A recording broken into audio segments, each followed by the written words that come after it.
Welcome Space Noise and Earth Noise alike to Zeonic Radio, the weekly podcast where we talk about all things Gundam. I'm your host, as always, Shard-type character. Now, if you're into Gundam content, don't be afraid to like and subscribe and click that notification bell to stay up to date with this podcast. All right, let's get into it. Okay, time for today's rundown of what's going on the show. Okay, first section up, we're going to have what's new in the world of Gundam. We're going to talk about the Gundam movie, Kukuru's Dawan's Island. Then we're going to talk about Gundam Evolution, thoughts and release date. Then we're going to talk about Witch of Mercury trailer, which I was pretty hype about. And then we're going to go into This Week in GBO2, discuss the updates, the new weekly suit. And then we're going to get into the main topic of this podcast today, which is my first experience with Gundam and what Gundam means to me. Should be a good discussion. And next, we have Encounters in Space, aka things I posted or saw on Gundam Reddits. And that'll be it for today's show. So let's get into this. Let's get into these topics, alright? What's new in the world of Gundam? Our first topic up is the Kukuru's Dawan Island movie or whatever. I hope I said that right. I did not practice that at all. I'm just gonna wing it. But yeah, I am excited to see this movie. I was not aware that this is based on a quote-unquote lost episode. It's been so long since I watched the original Gundam. It's been like at least probably like 8 years since I revisited it or something like that. I'm due for a re-up, I'm not gonna lie. But as I was discussing last week's podcast, I'm really not the biggest fan of the art style of the original Gundam. It is ancient. Now, I can still watch it and appreciate it. I'm not gonna say that I hate old school animation. I definitely don't. But it can be a slog. Cause I'm gonna be honest, the original Gundam, not that interesting. It's not really that how can I put it? The pacing for the show, for me, is kind of slow. And there's a lot of Monster of the Week episodes, so I don't know, it could really use a redoing, but that's not what we're here to talk about. We're here to talk about this Kukuru's Dawan's Island, which is the kind of style I would like for some kind of update to the original Gundam. This movie will be airing in select theaters in America on September 27th and September 28th. Looks like I'm going to the movies those 2 days. Well, not those 2 days. One of those 2 days. I do love Gundam, but I doubt I'm going to go see this movie twice. Unless it's amazing. If it's amazing, I'll go see it twice. I don't care. They can have my money. I support Gundam all day. Okay, next up we have Gundam Evolution. My thoughts on it and its release date. So Gundam Evolution is a free-to-play team-based first-person shooter featuring 6v6 PvP combat with playable mobile suits across the Gundam multiverse. Now it has so far 3 different modes, point capture, domination, and destruction. And the release date, which is kind of weird, it's kind of weird to me. So Gundam Evolution is launching in the US and Canada on PC first, on September 21st.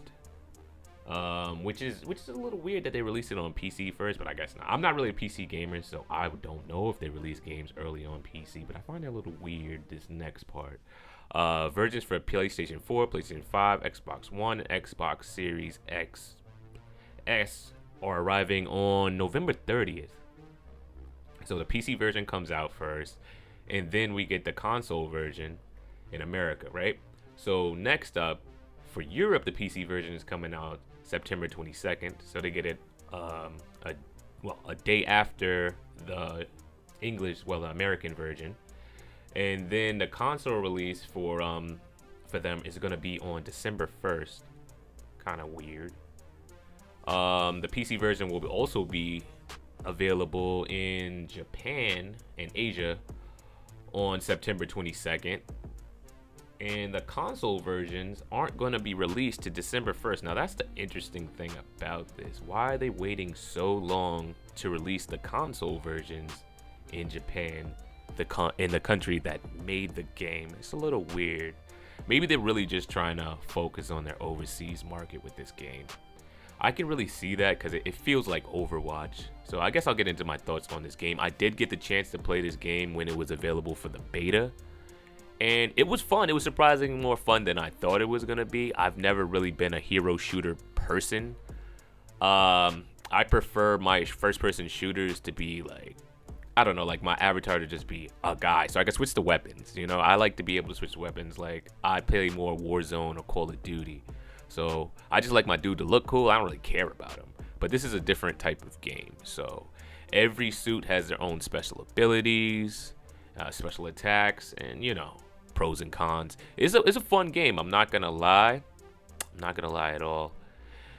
This game, my experience with this game was a little soured because I got COVID while I was beta testing this. So I only really got to play it for a couple of days. But it was fun in the time that I got to play. Yeah, I could see this being, it's not going to become my mainline Gundam game, but I could definitely see me playing this a couple times a week. It seems like it's formatted for like the competitive game circuit. Like they really want to get something on Evo. It's about time. Even though I say you focus more effort on GBO2 becoming it a competitive game. Because, I don't know, I feel like GBO2 has more potential than this game. But to wrap this up, it's a fun game. You should check it out. It comes out on September. I'm lying. It comes out on November 30th for the consoles in America. And I'll be there. I'll be there day one playing this. It's free to play, by the way, so I'll definitely be there. They already took my money for SD Gundam. I don't know if they're gonna get another $70 for me for this game, but I will play because it is free. Okay, next topic up is the Witch from Mercury trailer, the one they released after the prologue. And I was already hyped for the prologue, you know, like after I saw the prologue, I was like, this is gonna be good. But then I saw the trailer and I was like, this is gonna be phenomenal. First off, I like the way the battles look, pristine. I don't know why I'm getting a weird like Code Geass feeling from some of the footage in the trailer. I don't know why. Maybe it's because one of the enemy mobile suits was purple and like green or whatever, which reminds me of the nightmare frames from Code Geass. I forgot what the chick's name was. She had like purple hair. She was like a general. She was a hard ass. She was one of my favorite characters, but I cannot remember her name. I haven't seen that show in forever. Yeah, no, I'm really, really excited for this. This is gonna be, well, I don't know what it's gonna be, but I feel like it's gonna be intense. Like, I get a mixture of different Gundam shows feelings from this. So like I get a little IBO feeling from this. You know, like I don't know, I feel like the mobile suit designs are a little reminiscent of IBO. They're more slender. But at the same time, the mobile suits remind me of the Nirvash from Eureka 7. Also a fire show, you should check it out. The sequel, it was okay. Yeah, it was good. It was good. It wasn't nothing to write home about. It wasn't as good as the original, but it did its job. It did its job. So yeah, I'm excited for this. This will be simulcasting in October. I'm not sure when, but it will be available on Gundam Info. So that's good for everybody. Free. If you have YouTube, which is also free, you can just watch this. So no stressing. It'll be easily available for everybody. So now for this week in GBO2, we've got a lot going on, all right, with the new update. So first off, this week's mobile suit is the Girazulu EH. Now, I don't remember seeing this in the anime, but it doesn't really look too dissimilar from the other Girazulu, so I probably didn't even notice it in Unicorn. But I'm excited to get this one. It looks like it has a basic weaponry, but I really just want it for that downswing where it just, like, I don't know, like, want to say, like, baton twirls the beam Naginaga and just pushes forward. So it's going to be a good downswing. People are going to really be capitalizing with that one. Next up, we have a limited supply drop for the Girazulu I've personally been wanting, the Angelo. Hate the pilot, but love the suit. The beam gun is definitely the main attraction in this suit, as it should be. It's a great weapon. Okay, we also have this Silver Week campaign, which is a free supply drop every day. So I suggest everyone logs in every day just to get their free supply drop. Not only to do the dailies, I always log in to do the dailies and get a free supply drop if they're available. Okay, limited to Silver Week. MS enhancement boost supply drop notification. Notice. I don't know why I said notification. Weird. Okay, step 1. 200 bronze mechanic tickets. Step 2, 200 silver mechanic tickets. Step 3, 200 gold mechanic tickets. And step 4 is 200 platinum tickets. Now I forgot to mention with the last two, there is a 2-star material drop rate of 2 times. And on the last one, it's the same thing, but plus all drops are MSs. So the last step up is going to be completely mobile suits, which is going to be dope. Also a part of this is power up hangers campaign. So 3x great 3x great success rate at hangers, and 3x enhancement values for duplicate MSs. So you're gonna get 3 times the great success if you do get your enhancement up to a great success, and also 3 times enhancement values for any mobile suit that you drop when you're doing like a 10 spin or a regular spin, it doesn't matter. Okay, so we got some new materials being dropped for the exchange in the recycle center. Okay, what do we got? Center counter. I'm just butchering words today. Okay, we got the 3-star Faz level 3. Okay, I have the Faz. I never really use it too much. It is a good suit. I kind of step back from it because the big beam cannon on the shoulder takes forever to charge, and I just want to use it. And if I can't use that quick and efficiently, I'm a pass. All right, we got the Jagadoga Quest version, level 1 to 2, both added. And yeah, this is a great machine. This is a great support machine. Definitely kind of overpowered. And next up, we have a 2-star Gym 3 powered level 1 to 2. Also a good machine. It doesn't have a melee combat, whatever the part is, to make it more than 1 attack. It only has 1 swing, so use it well. Okay, so we got some new things being added to the DP shop. So we got Bawu level 3. Oh, I like that suit. We have the Easy 8 weapons rack level 3. Good suit too. Hopefully at this level you can enhance the speed a little bit more, because that's really its downside. It's so slow. Okay, Zaku 3 level 1 to 2. That's good. Zaku 3 is good. Is the basic one though. It's not the custom with the heavy attack. And the Dresden level 3. Now this suit is actually fire. I never really used it. I have one. I never really used it, but I see other people finessing it. So it's a good suit. All right. Let's see. Do I see anything else? No, that should be it for this week in GBO2. I was a little surprised. I wasn't expecting all this for this week, but I'm excited. And you should be too. GBO2 is that Okay, so here for our main topic of the podcast, the meat of the podcast, let's put it like that. We're going to be talking about my experience with Gundam. My first experience with Gundam really just drug me into this. I don't know. It came out in 2000. It was 2020. 22-year journey of watching Gundam. Damn, I'm old. I'm just about to go hop into a coffin right now. Oh wait, no, I can't do that. Which for Mercury is coming out, so I gotta hop back out of the casket. Yeah, no, my first experience, like a lot of people in America, if you weren't like an older anime head and saw some of the OVAs or maybe even the original, Gundam Wing is gonna be your first experience. Like Gundam Wing came out here March 6, 2000. Now, for me, I had just got it into anime because of Toonami. For a lot of people in America, yeah, it was Toonami. They put us on. I'm not gonna say like Dragon Ball Z wasn't on other things. Sailor Moon was on other things. I believe Gundam might have been shown on Sci-Fi. But yeah, this is like where most people in America at that time found their anime. And so, like most boys in that era, I was into the usual DBZ. What else was I watching on Toonami? I was watching DBZ. I was watching Thundercats. They were playing like old school stuff. I'm pretty sure there was other things that I was watching at the time.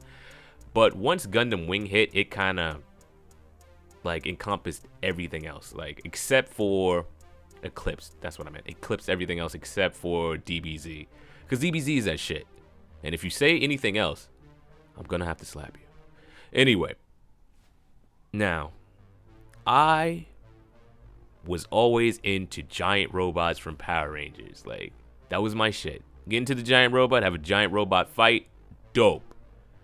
So when I experienced my first Gundam fight, I was like, oh, this is like 1,000 times better.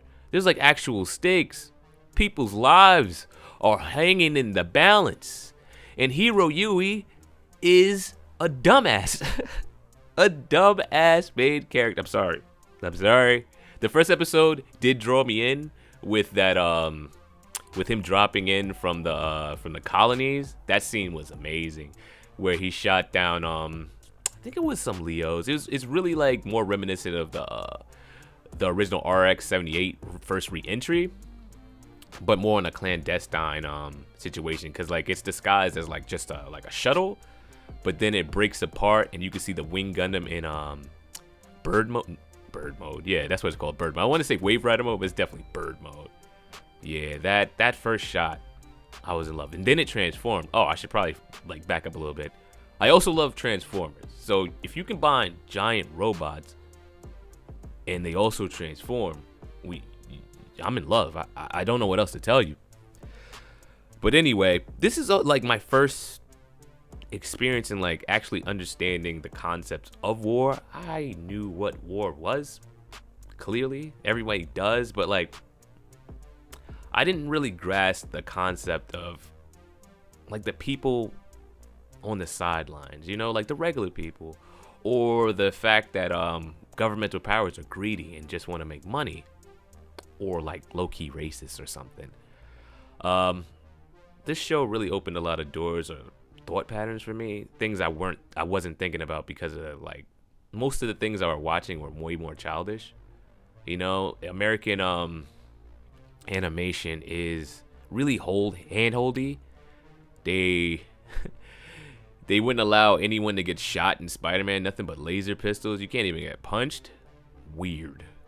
X-Men animated series, they put Wolverine in it, but you would never see him actually do anything to anyone except for if they were a robot. So they really held your hand, and they barely would let you experience any concepts of like life that were above childhood or anything like that. So like, war is just bad, and you shouldn't do it here, unless you're America, because we're always in the right. Womp womp. Anyway, that was my impression of it. But yeah, no, I fell in love with this show after the first battle. Hero's dumbass got his Gundam sunk to the bottom of the ocean in the first episode, washes ashore, and then tries to blow it up, and I think he tried to kill himself too. I'm not sure, but that's where we meet Relina Peacecraft. Now Relina, she's a difficult character. You know, she's like, I said Hero was a dumbass, but she's probably the biggest dumbass in the whole series. She has good intentions, but she believes in total pacifism, which I don't think will ever work. Like, total pacifism is just like, no matter what happens to me, I'm just gonna be peaceful. That's dumb, especially when you're the ruler of a freaking country. You don't want to protect your citizens. I get that you don't want to go to war or start conflicts, but yeah, no, people just come in and take your shit if you don't defend yourself. No one's asking you to be the aggressor, but you do need to at least defend. Now, this is before she becomes what she is later on in the series, so I kind of spoiled a little bit, but I'm not going to spoil too much here. I am going to do a deep dive of Gundam Wing when I get to it. Eventually, I'm going to do it episode by episode, but first I need to start with, I'm not actually sure which one I'm going to start with. It's either going to be the Origin or Gundam. I'm more inclined to watch the origin again because it just looks better. But I'm not sure if the origin is really canon. I think it's like a side story or an alternate retelling. I'm not sure. But back to Wing. Okay. So instead of having one main Gundam, like the original Gundam, there are 5. And they're all spread out. All have different designs. I like a good team. I like a good team of people who wear different colors and have different backgrounds and motivations. So I guess I just like Power Ranger teams. Oh well, because that's really what they wear, minus any females. Yeah, no, Gundam Wing was that, and it definitely put me on. And then after that, I was just addicted. I was just addicted to mobile suit combat. It's just so cool. Seeing the Wing Zero destroy colonies and stuff, like the massive amounts of destruction. I'm not gonna lie, I do not turn into Gundam for the anti-war sentiment. I already know war is bad. I show up for the mayhem and the mobile suit battles, which is a weird like paradox, because the show is supposed to be about anti-war, but people only tune into the show to see the war. That's what I'm here for. I do not care about the peace till the end. Like I like a good story where there's conflict and it's all resolved at the end, or not. Like IBO. Well, I think they did wrap up everything, but that was an unsatisfying ending for me.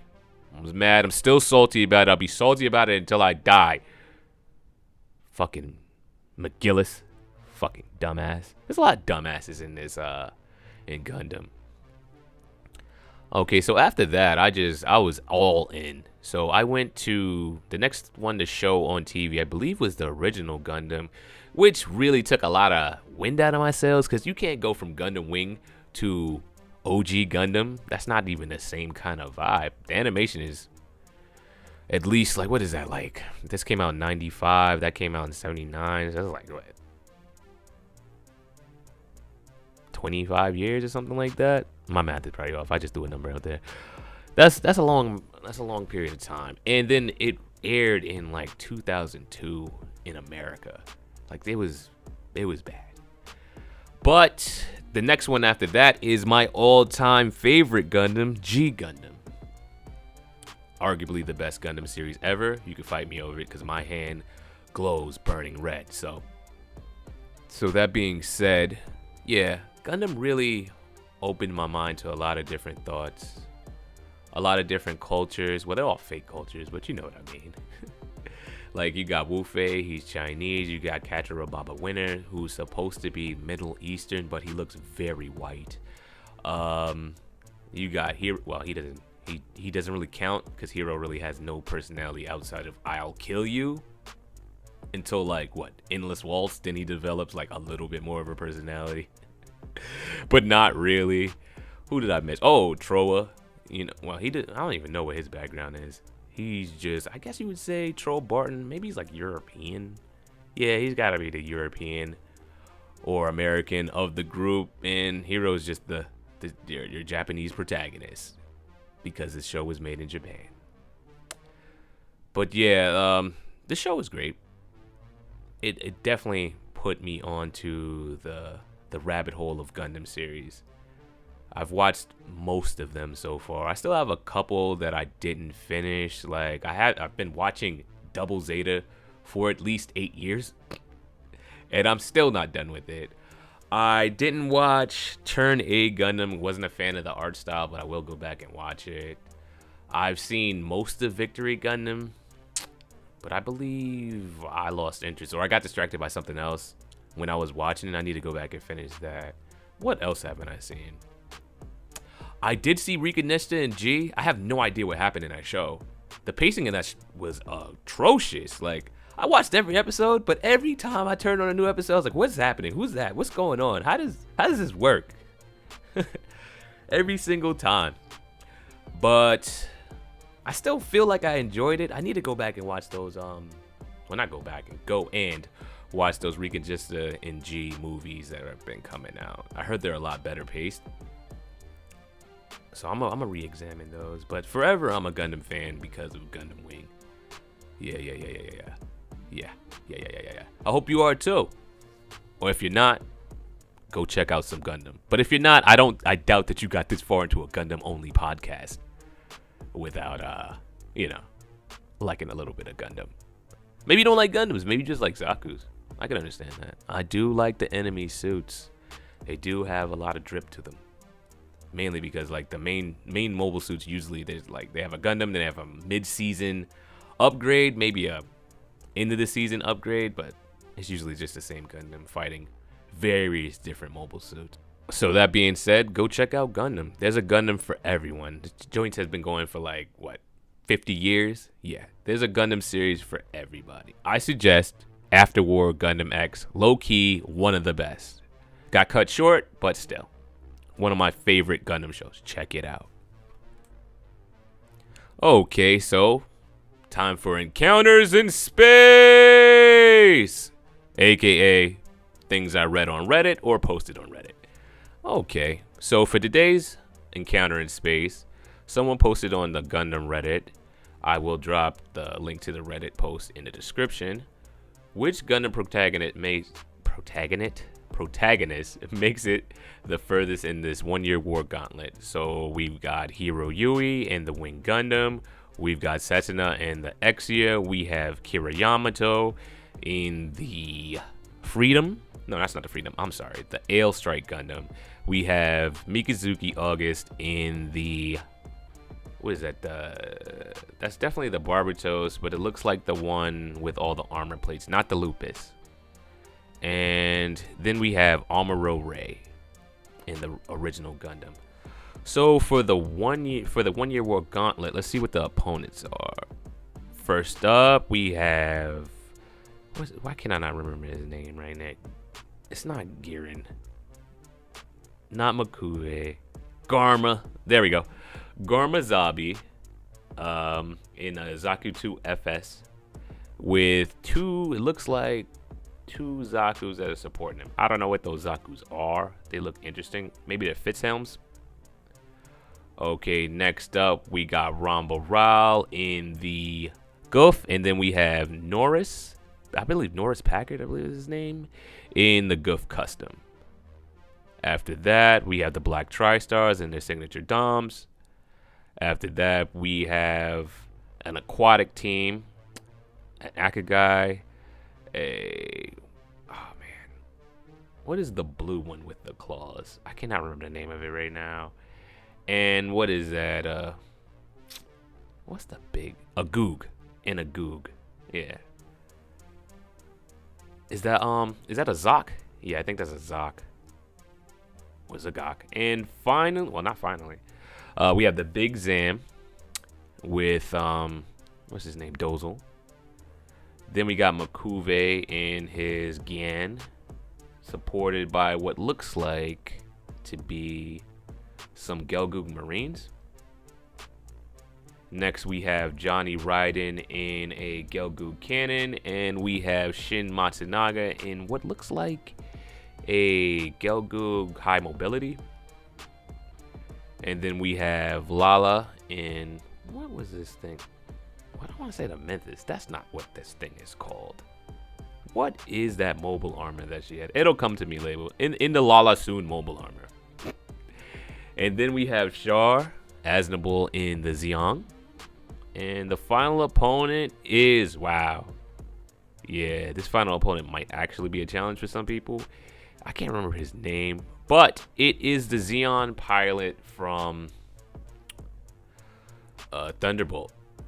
Yeah, it's a Zeon pilot from Thunderbolt in the Saiku Zaku. So that's the final opponent. So, now that you have the rundown of the gauntlet, which one of these pilots would make it the furthest? So, I'm going to say, just off rip, all these pilots will probably make it to the final battle. Except for, well, I want to say except for the RX-78 with Amuro, but he already did this. Yeah, but first off, we're going to go with Hiro Yui. Okay, Hiro Yui in the Wing Gundam is not going to have a problem with anybody, I don't think. That Buster Rifle is tremendous. And the mobility on his suit far surpasses any suit on this list.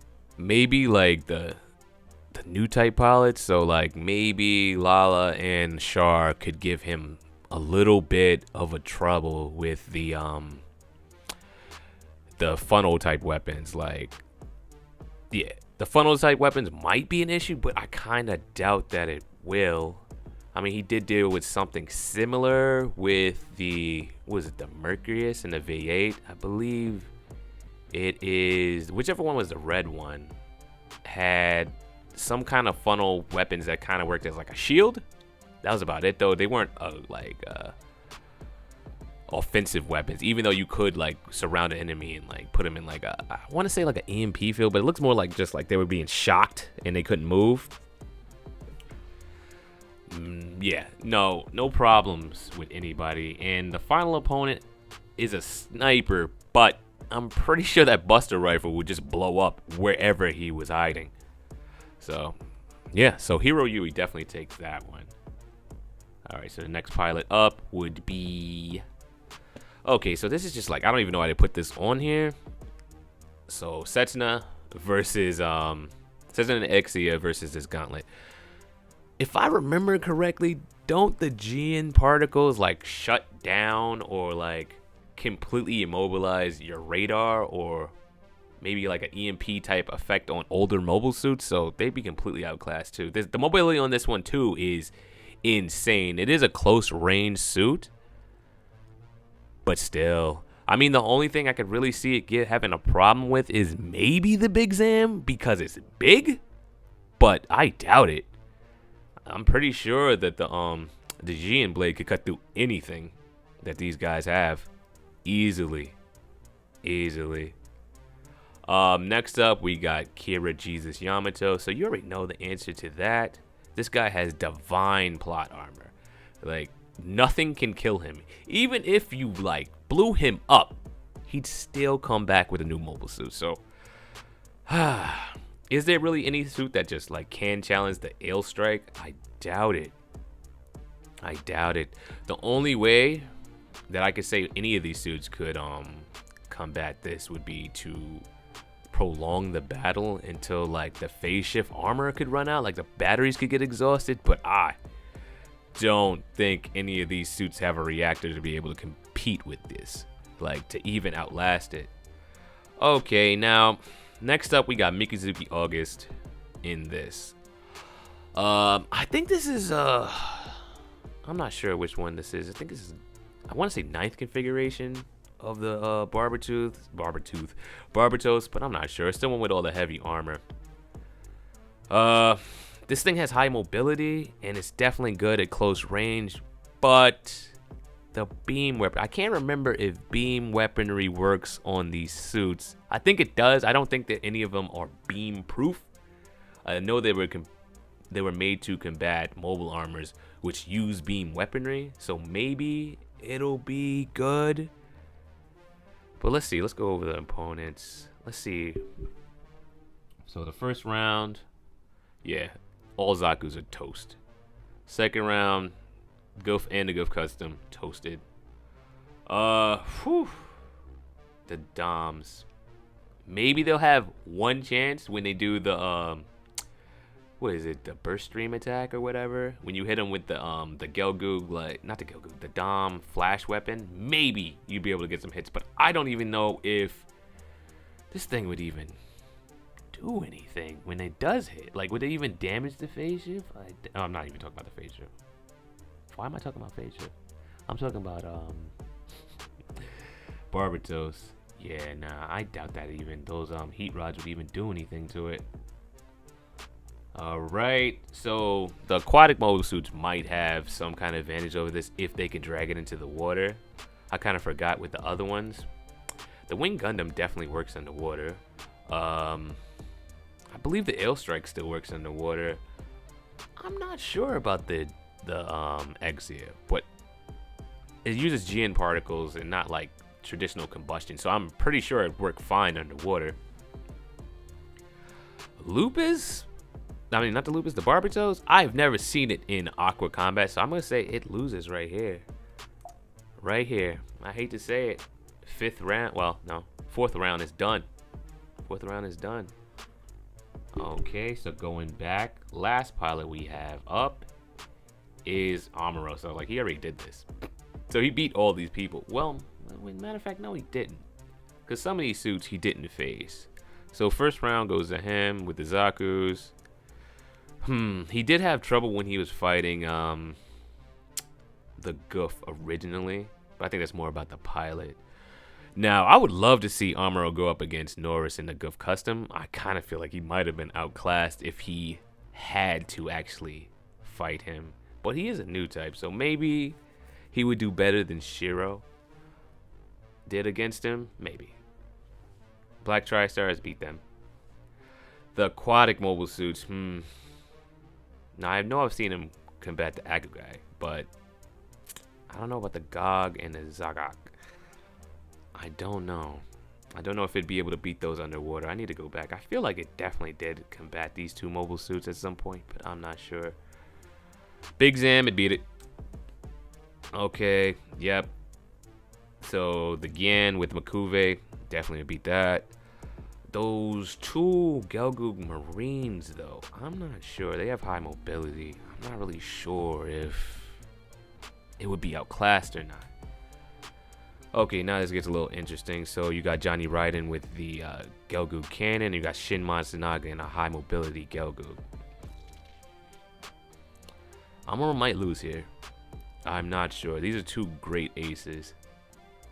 I feel like he might be able to get the upper hand on Johnny Raiden in that Gelgoog custom. I mean the Gelgoog cannon, but I don't think that the RX-78 can outmaneuver this high mobility Gelgoog that Shin Matsunaga is piloting.